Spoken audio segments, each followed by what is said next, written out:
going and transpiring? Well, this was excruciating because hopefully, in our collective opinion, Jeffrey would have been found not guilty of everything. So this is very painful. But that's another 3 months or so in custody. And he wants to go home to his family.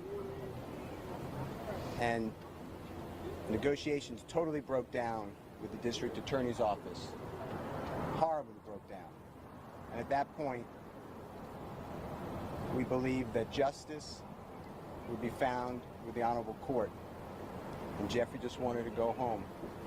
How agonizing it is to know that we've spent a year trying a case where the prosecutors have put on lies, knowing lies, hiding evidence, is insane in 2024 in the United States of America. And the only reason that this got revealed is because of you people. You people brought the truth to the community because nobody knows this.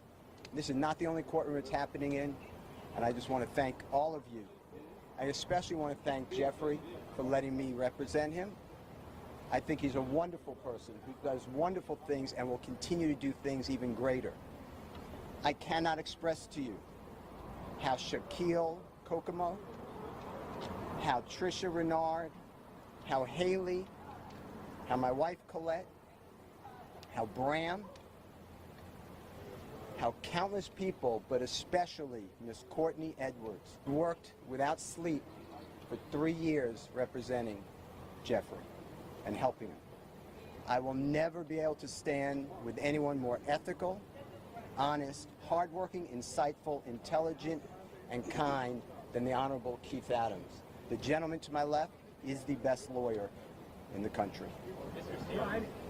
Mr. Steele, do you think prosecutors negotiated in good faith at all during any of these negotiations? Why don't you let me take this one? Let me answer that. The short answer is no. This is a case that possibly could have been resolved if folks were reasonable. But we did not believe that we could enter into good faith negotiations with people who wanted a case resolved in a manner simply to save face. And Jeffrey Williams was not going to say things that they wrote for him, that they wanted him to say, that was their theory when it wasn't true. And so, good faith, no. I don't believe we were ever really negotiating in good faith. And you've been here the past year that this case has been on trial. You've seen the numerous motions for mistrial. You've seen the behavior of the state. You've seen the dishonesty. You've seen everything being hidden. You've seen things come out in court, in front of you. And so you know what kind of prosecution we were dealing with, and that's okay. You know, Mr. Steele and I have fought through this the past 2.5 years, and as he said, we ultimately decided we were going to put our faith in the court as opposed to the folks on the other side of the aisle. And you know, the best thing out of all of this is that Jeffrey Williams, in a very short period of time, will be home.